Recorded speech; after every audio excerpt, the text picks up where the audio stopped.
Blessed is he who plants trees under whose shade he will never sit.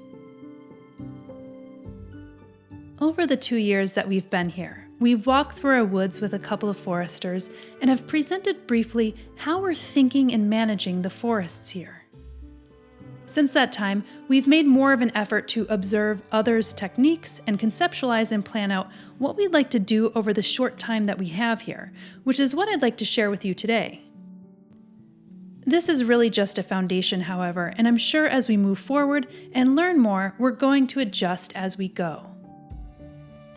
Now, back in March of 2022, I did a brief walk through our woods and talked about some of our ideas and challenges, so if you want more of a backgrounder, I would watch that video.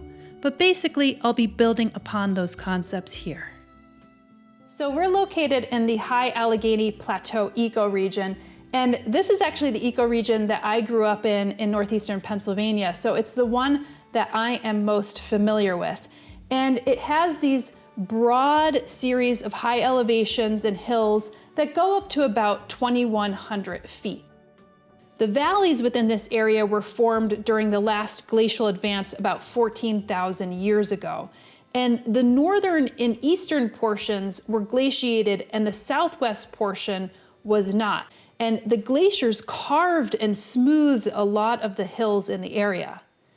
Now we're towards that border of that ecoregion, and what's interesting about that position is that many of the northern species and communities reach their southern limit in the High Allegheny Plateau ecoregion, and then many of the southern species extend into that ecoregion, but not much beyond it. Now I share this because it's important to look at tree distribution. And one of the things that we mentioned on this channel in the past is this assisted migration, which is basically taking some of those more southernly positioned species and begin planting them up north, because with the warming weather, it seems that some of those southern species are actually doing tolerably better than what they would have maybe in the past. All right, well, I have my cap and my jacket on, so I'm gonna take us outside and I'm gonna talk a little bit further about our strategies for our forestry generation in this area. So on our land, we have elevations that go from like 1,200 feet all the way up to 1,500 feet along the ridgetop. And if you keep on walking west, you'll start to see this huge drop off. It's about a 40% slope off the west side. So if you're walking up or down that slope, you'll really feel it. And one of our earlier videos, when we were just kind of getting the lay of the land here, we were walking with one of the geologists in the area, and she suspects that that ridge was created at the southern portion of the glaciers that moved in about 14,000 years ago. And we're really at that southern border of where those glaciers had passed through. So the really steep hillsides like this, Yeah. This is the side of a glacially carved valley. The side of a glacially carved valley. Yeah. Okay. So if a river carves a valley, Yeah. it carves it in a V shape. And that's Okay. what you see if you look at, traditional topography or geomorphology, the shape of the land. Right. Rivers make V-shaped valleys. Okay. Glaciers make U-shaped valleys. Fascinating. Because the ice is more viscous Yeah. than liquid water, and so it carves this really fat, chunky valley with a flat floor and really steep sides. And this is the really steep side. So this is like the edge of a glacier that came through, Yeah. you think? That's what I think from my 30 seconds standing here. Yeah. And because of that steep slope, we don't think that that area had been deforested. And we looked at old maps. They're not satellite maps, they're like low-flying plane maps that basically look like a satellite image. And in the 1950s, that area was still forested. And so when we walk down there, just given some of the size of the trees and the growth of the trees, we think it was pretty much untouched, and it's probably in its like second or third year growth stage in that area. So the forest that you see behind me here has been high graded, which basically means all the valuable trees, all the valuable lumber had been taken out. And we think that this was probably used as marginal grazing land. One of the things that you could tell the reason why is after this was taken out, they probably used to graze it because there's barbed wire in certain places that had been rusted out. So that's probably where they kept their cattle, for instance. And then also you don't see as many dips and pools, which you typically see, or these hummocks that you typically see in an older growth forest.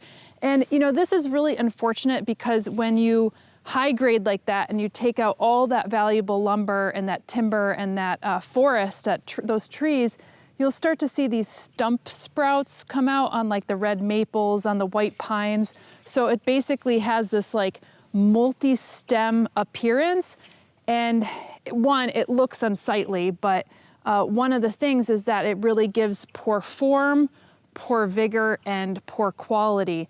So the question is, what do we do with those trees? Do we come through here and start to take out some of those trees and leave some of the higher quality trees in order to, provide seed and create these light gaps like the one that I'm standing in here right now, so that some of those seeds can actually take a foothold? Now, I will say that this is the area that we're planning to do agroforestry in. So we're thinking of doing some Semina triloba, which is the pawpaw, and then the Diospyros virginiana, which is the persimmon. We started to plant some ramps. We planted bluebells, trillium.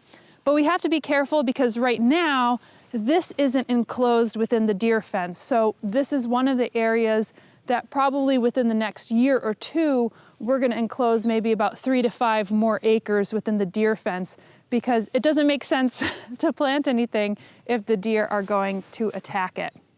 So ideally, we would be taking out any of that scrubby stuff, and we'd be looking for really high quality trees. And that's something that we were discussing with Mike, who is one of the gentlemen who came to actually walk through our woods with us, and he began identifying some of those high quality trees.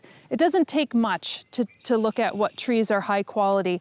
The sad part about it is that there's so many trees within this forest that are poor quality that we're going to be doing a lot of cutting. But that also means that we're going to be having more light gaps for those trees, and that would allow us to do something, a technique that we're using called Femelschlag. So let me just step back for a second and share what our strategy is and how we're kind of approaching this land, because it is a lot of land. We have about 90 acres, and what we've done is partitioned it into 4 different places. This place that I'm standing in right now, this agroforestry place, is one of the places that we're going to be dealing with. But at the onset, because this is not fenced in, we're really going to be working within that 15 to 20 acres that is fenced in, because that's where we're going to get the biggest gains, because we have a bit more control over the fact that the deer are not coming and eating the trees that we're planting. So on the southern portion, which is on the opposite end of where we're standing, is an area that we're starting to regenerate and basically enrichment plant. And we're getting these mainly almost, pretty much bare root trees that we've started to put in at 8 to 10 foot intervals. And the reason why we're doing that is because of stuff that we've learned when walking through with Mount Cuba Center on their forest regeneration programs. And they got the best results in forest regeneration at 5 foot intervals, but we don't want to create too dense of a forest within that area of the land. We want it to be still a little bit more walkable. So we're going to kind of have to maintain in between those trees for a little bit, and that's something that we feel really comfortable with.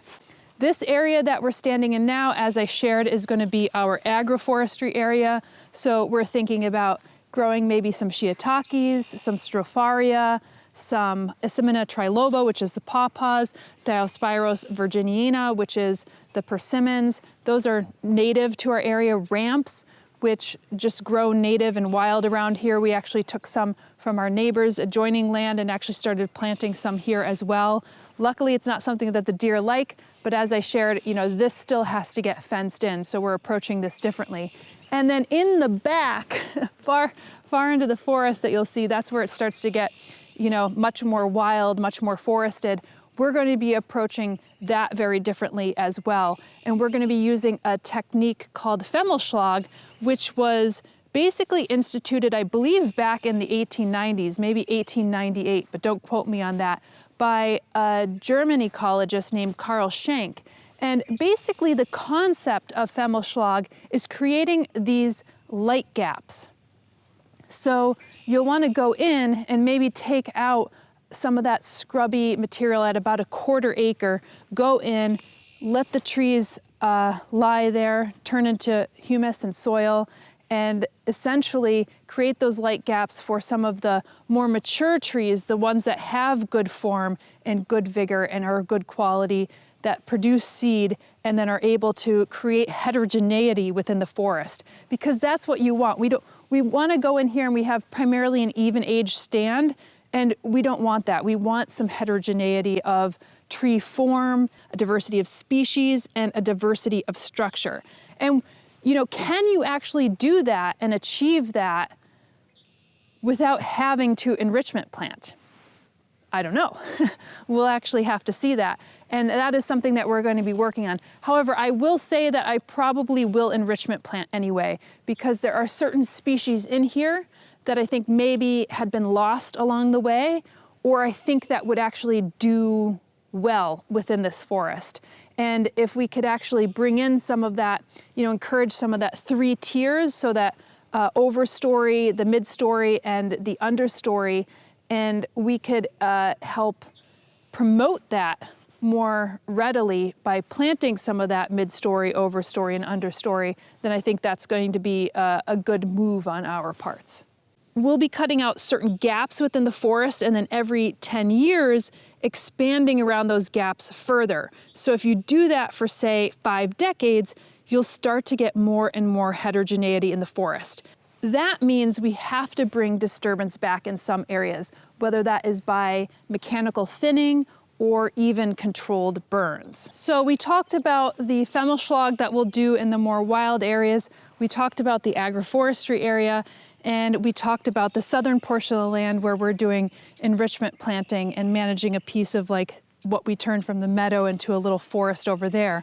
And now we're going to be managing this area that I'm standing in differently. And this is what we have been calling the interstitial. You will have seen that we've talked about it multiple times on our channel. And this really is the area that's between the more wild part of the forest that separates basically the driveway and the meadow. And this area we've been really wanting to manage more as like a permaculture for birds and wildlife, and focus on growing trees and shrubs in here, and herbaceous perennials, but mainly subcanopy trees and also shrubs that are flowering and fruiting or nut producing, for instance.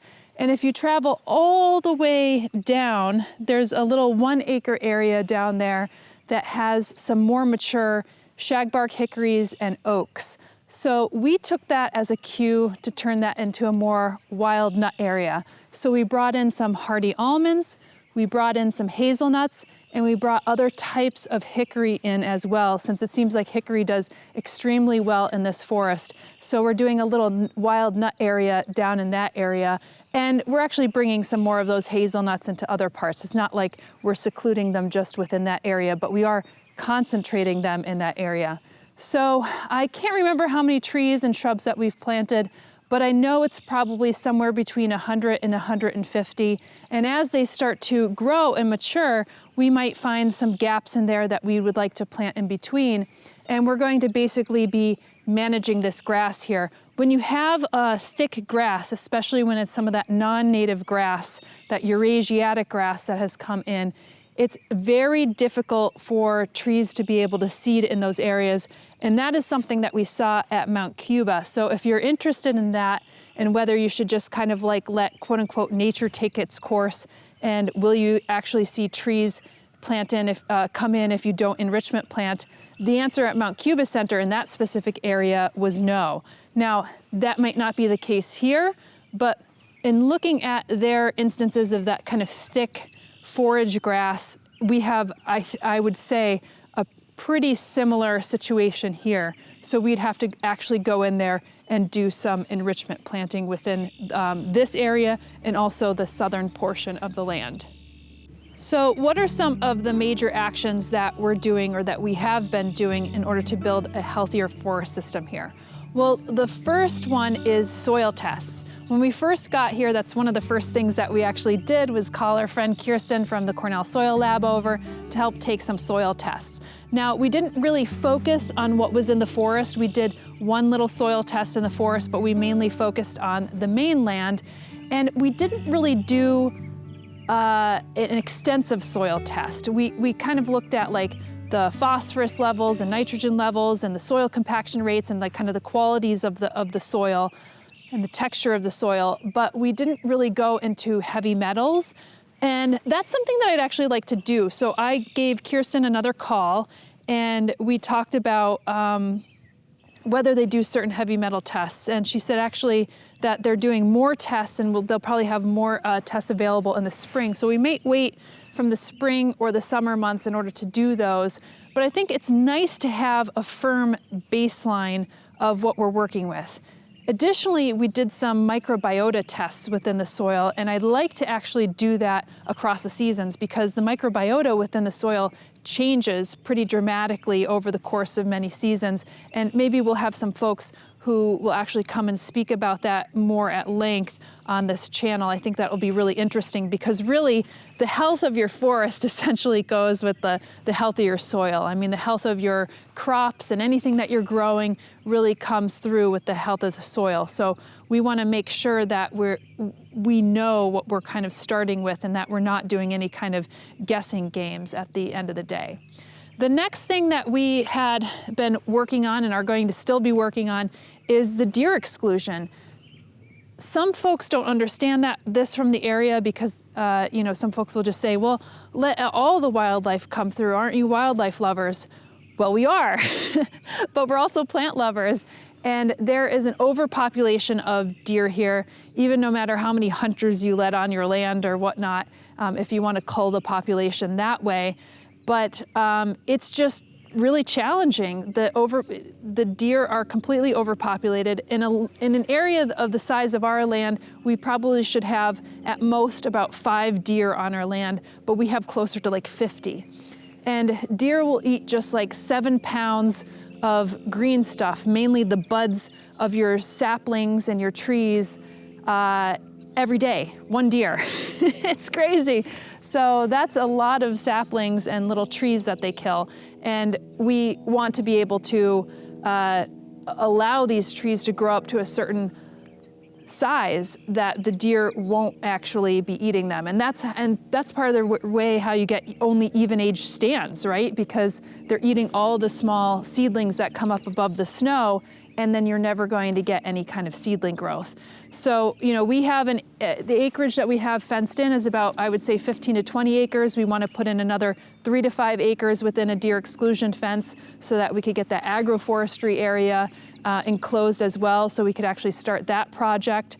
But a lot of the fence is old. It's 20, 30 something years old, and we're always in need of repair.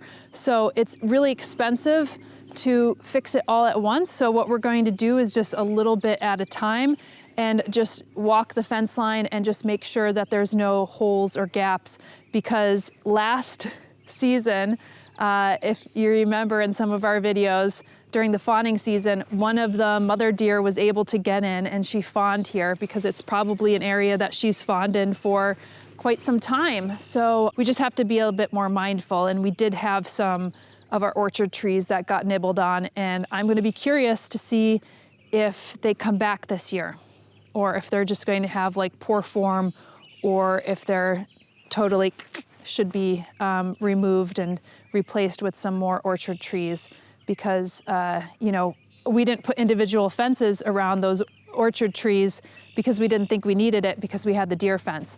But in one instance, we had the mother fawn, she had 2 deer. So we had three deer lips actually like eating the trees that we had here. So that is another strategy that we're using in order to keep the forest and the plants that we're planting healthy and safe. Another thing that we're focused on is removing invasive species.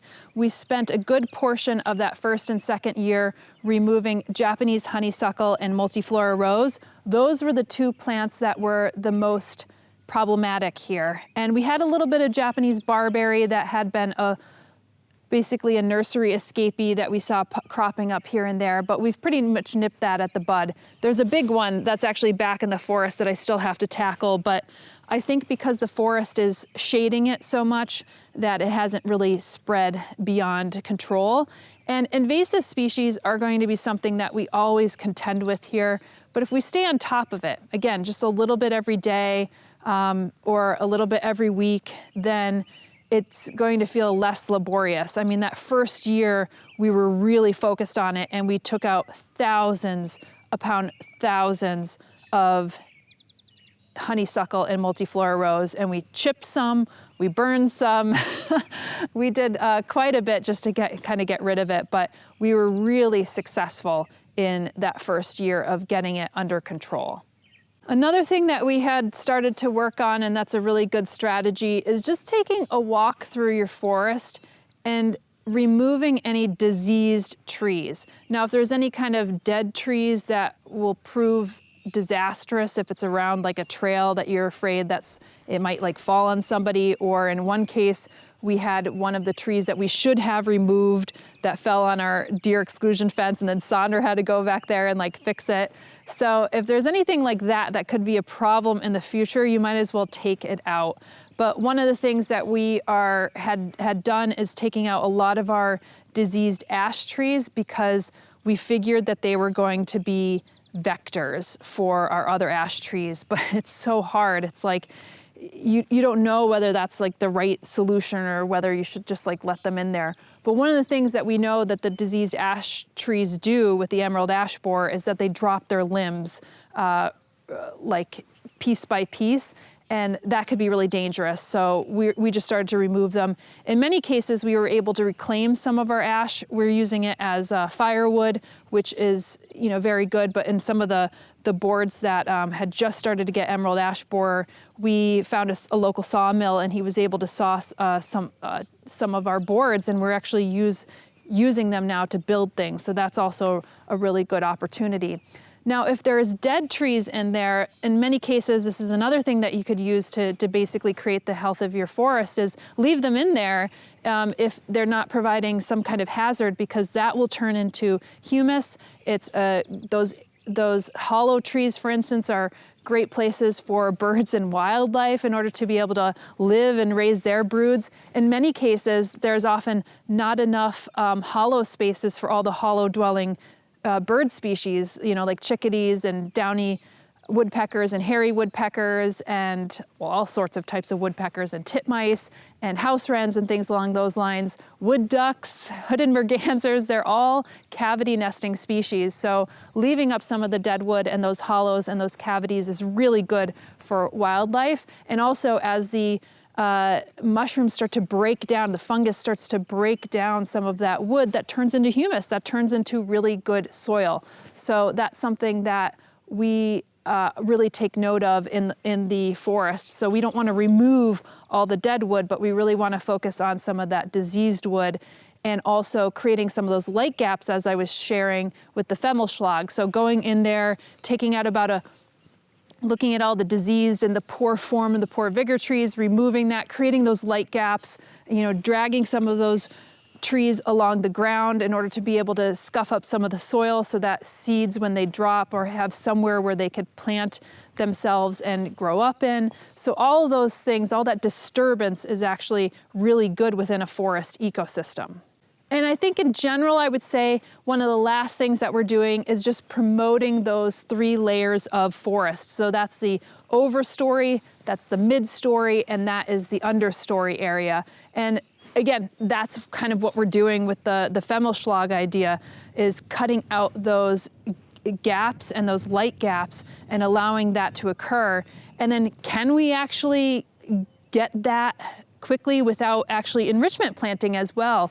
Again, we'll see, but like I said, I would like to actually do some of that enrichment planting in order to see some of that genes, all that biodiversity come back in and maybe help promote it a little bit. And if we're doing that over the course of many years and many decades, then we're going to start seeing some uneven age stands, we're gonna start to see some heterogeneity, and we're gonna start seeing some biodiversity within the forest. And that is what we want to see.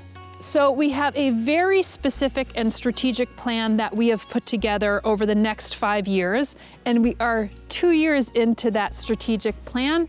So I'm gonna take you back inside and we're going to share with you a bit more about that plan so you can get a sense of how we're thinking about our forests here.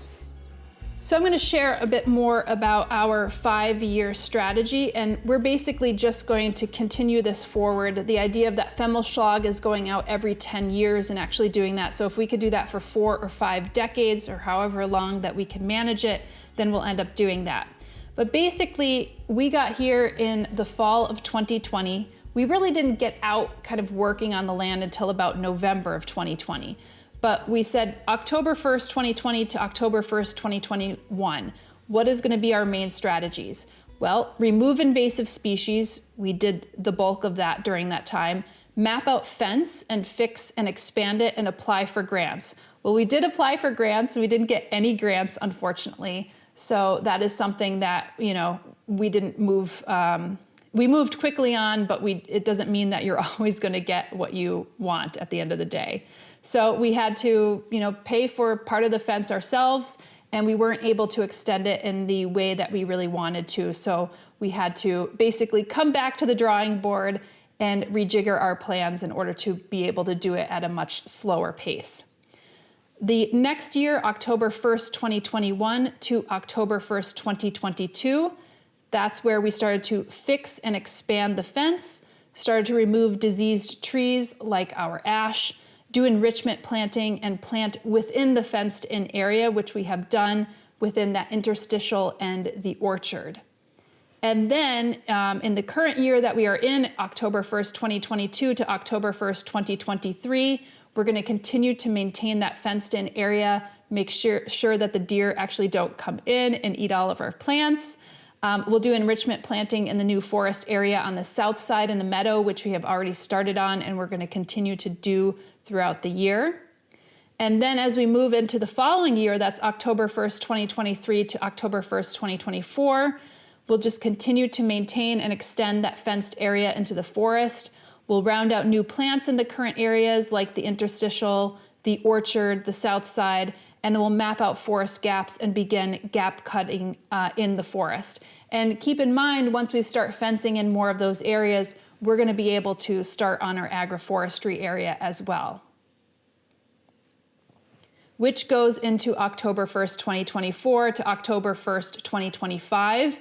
That's where we'll again maintain fenced area, agroforestry planting area. If we could get to it sooner, that's awesome, but I didn't wanna kind of push it. I want to be a bit more conservative with our approach on what we could do, because obviously the forest is not our main focus. There's other things that need to be done here. We're still focusing on renovation and all that jazz. So agroforestry planting area, we're probably going to punt that to 2024 to 2025.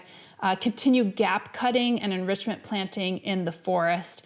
And then we start looking at kind of decade-long strategies. We're looking into October 1st, 2035 and beyond, extending that gap cutting and that Femelschlag. So we're just going to be doing that, a little bit every year, a little bit every decade, and then we'll start seeing those gaps and that heterogeneity in the forest. So again, if we could kind of just recap, we're going to be really focusing in on the fenced area within the 15 to 20 acres that are fenced.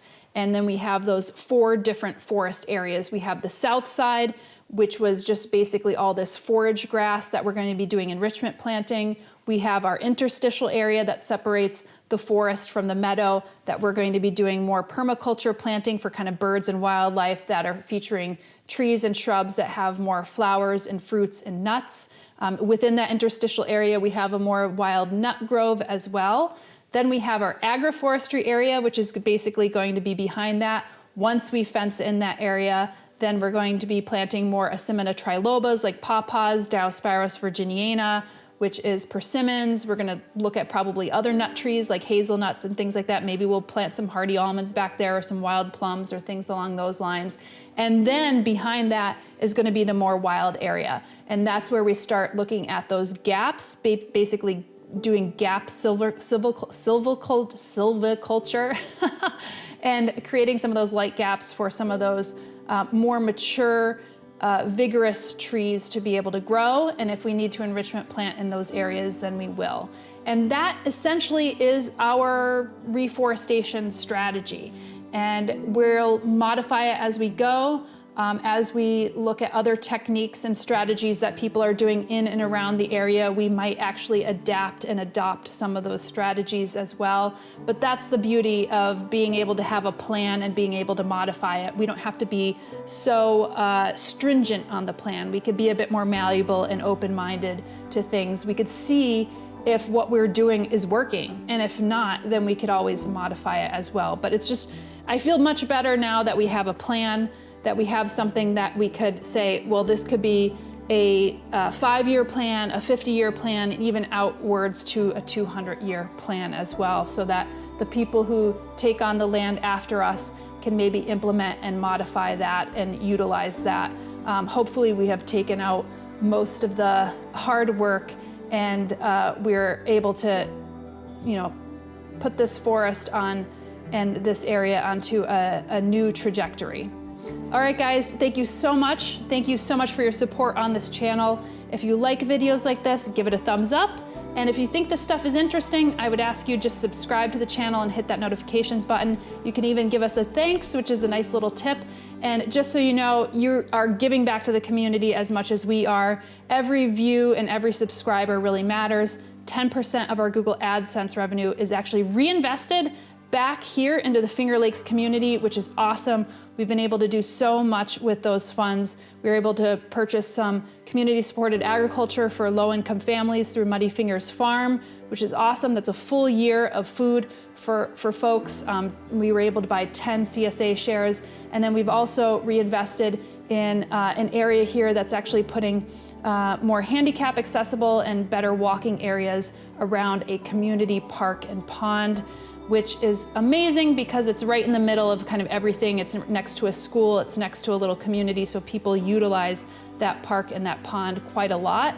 And it's definitely in need of repair and maintenance, so we're able to do that as well. And this is only our 2nd year of doing the channel, so with folks like you helping and watching and sharing and subscribing, it really does matter. And the best part about it is that we have a partner called Espoma Organic, which helps people on organic gardening as well, and they are matching those funds, so that is double the impact. All right, guys, that's my little spiel. I hope you all are well, and I'll see you in the next video. Bye.